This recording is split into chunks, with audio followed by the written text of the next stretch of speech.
అందరికీ నమస్కారం అండి. ఎలా ఉన్నారు? అందరూ బాగున్నారా? సో ఈరోజు మా ఊర్లో మల్లెపూల పూజ అంటే పోలేరమ్మ తల్లికి కొండపాటూరు తిరునాళ్ళ తర్వాత కొండపాటూరులో జరిగిన తర్వాత ఇక్కడ చేస్తారనమాట.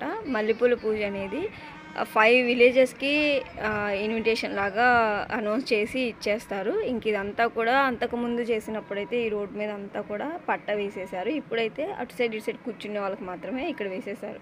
ఇక్కడ వీళ్ళు బండ్లా గణేష్ వీళ్ళంతా ఉన్నారు కదా, వాళ్ళైతే మెయిన్ పూజ చేస్తున్నారు. ఇంకా అమ్మవారి టెంపుల్లోనేమో కింద అమ్మవారి ముందు కూర్చొని చేసే వాళ్ళు కూడా ఉన్నారు. ఒకవేళ కింద కూర్చునే వాళ్ళకి ఇంకా టెంపుల్ పక్కన కూడా ఇలా బల్లల్లాగా వేసేసి పూజ అయితే మల్లెపూల పూజ చేపిస్తున్నారు. ఇంకా ఎస్టిమేషన్ 2000 మెంబర్స్కి ఫుడ్ అన్నదానం అయితే చేస్తున్నారు. ఇంకా ఎక్కువ మంది కూడా వస్తారనమాట.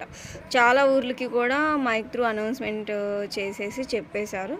ఇలా ఫుడ్ అయితే బఫే సిస్టమ్ పెట్టేవాళ్ళు, అంతకుముందు పెట్టారు. అంతకుముందు ఇయర్ అయితే ఇంకా ఈ ఇయర్ ఇలా టేబుల్స్ వేసి పెడతారు.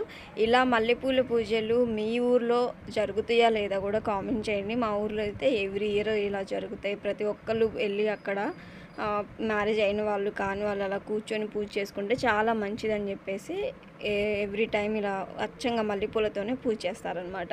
ఈ సమ్మర్ టైంలోనే ఉంటుంది. ఒకవేళ మీకు తెలిస్తే పోలేరమ్మ తల్లి తిరునాళ్ళ గురించి డెఫినెట్గా కామెంట్ చేయండి. వీడియో ఎలా ఉందో కూడా కామెంట్ చేయండి. Thank you for watching.